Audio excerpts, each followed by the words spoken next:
Hello and thanks for joining us from our studios in Israel. I'm Aaron Porras, here with ILTV's Morning Briefing. The presence of American troops in Syria is a constant relief to Israel. That's because the soldiers have not only been helping Kurdish and Arab forces defeat the Islamic State, but also because America is committed to keeping other enemies away from Israel's doorstep too.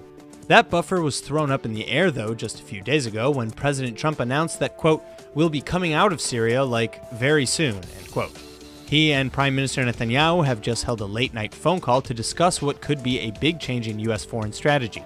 If America were to pull out its forces as Trump has consistently lobbied for against the United States military's advice, it would add to a growing power vacuum in the region. Russian involvement in Syria has ramped up in recent years, some say helping provide cover for Iran to increasingly gain a foothold in the war-torn region. This was undoubtedly the heart of Netanyahu and Trump's talk. Meanwhile, the presidents of Iran, Turkey, and Russia are meeting today to discuss the very same issue, but likely from another angle entirely. The changing landscape in Syria could open the floodgates for enemy soldiers, even missiles, within striking range of the Jewish state. And with mixed messages and confusion from the White House, it remains unclear how or if America will be there to help should disaster strike. By canceling a landmark deal with the United Nations mere hours after praising it, the fate of nearly 40,000 African asylum seekers living in Israel is once again a big question mark.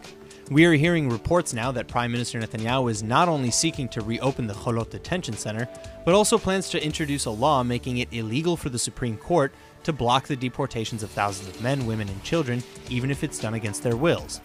This is more or less a return to the government's original mass deportation plan.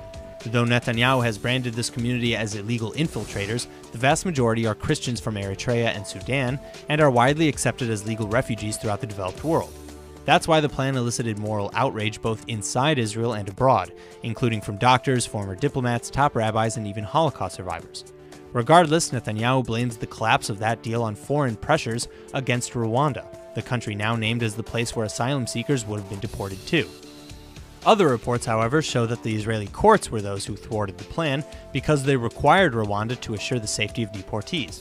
Rwanda, though, has consistently come under fire for facilitating human trafficking and extortion of refugees deported from third-party countries, including dozens of cases from Israel. Netanyahu's reversal on a UN agreement, which would have seen half the country's migrants safely resettled to Western countries, has been widely seen as a political move to keep his coalition appeased. To that end, the government is now poised to rewrite the law, effectively removing the judicial system from the equation. Turning now to the United Nations for help, Palestinian Ambassador Riyad Mansour is claiming that Israel has adopted a shoot-to-kill policy against what he alleges are peaceful protesters along the Gaza border. He went on to accuse Israel of violating international law and human rights, quote, intentionally, grossly, and systematically, end quote.